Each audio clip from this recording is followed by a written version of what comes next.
Before we look at healing with crystals, here's a question for you. What is your favorite crystal and why? Did you know that the entire planet, as well as the human body, are crystalline and conductors of energy? Both the earth and your body are transmitters and receivers of information. Quartz crystal can generate a fixed frequency and convert waveform resonance or vibration into an electrical signal. This is what your 5 senses also do. In his book, Human Race, Get Off Your Knees, David Icke explains the following. The ley line network of energy flows that surround and interpenetrate the earth are following lines of crystals under the ground. The crystal matrix within the earth is expressed as the energy force lines that we call ley lines or meridians. This may upset some people who research in the earth energy and megalithic arena, but I strongly suggest that at least most of the great stone circles, stone forests, such as the more than 3,000 standing stones at Carnac in Brittany, France, and other megalithic structures, were actually put there to block and dilute the power of the energy passing through the ley lines and vortex network. I include famous locations like Stonehenge in this. It is the same with pyramids, the calling cards of the reptilians. The reason for these megalithic structures, with their geometry so often based on the moon synchronizing megalithic yard, was twofold.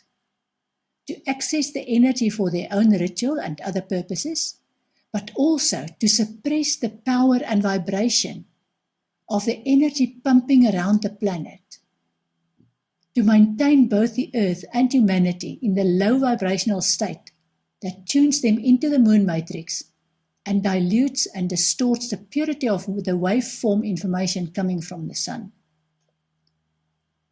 Today, they do this by putting nuclear power stations, major cities, road interchanges, and other disruptive structures on the vortex points, where many ley lines cross. The most important area the reptilians and their hybrids had to target this way was the United Kingdom. And trust me, David Icke doesn't make statements that aren't well researched. Do your own homework. You will discover how the moon and a crystal connection have been used for millennia to control people. We talked about meridian lines in the body earlier on. The energy lines in the earth corresponds with the energy lines in your body. Where energy lines cross, a vortex is created. And this vortex is called a chakra. Sounds familiar? You use crystals every day when you use your phone or computer, because crystals are built into them to transmit information. There are so many different crystals on Earth that you'll never have even a tiny piece of each type of crystal. Even if you can build your collection of crystals, I'm not sure if you want to possess every type of crystal. Some crystals are naturally radioactive, and you don't want that near you all the time.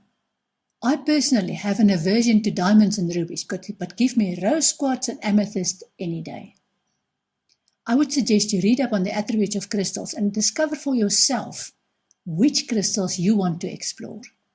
A particularly good way to experience the benefit of a crystal is to wash the crystal under a stream of fresh water, and then leave the crystal to absorb the rays of the sun for a day or two.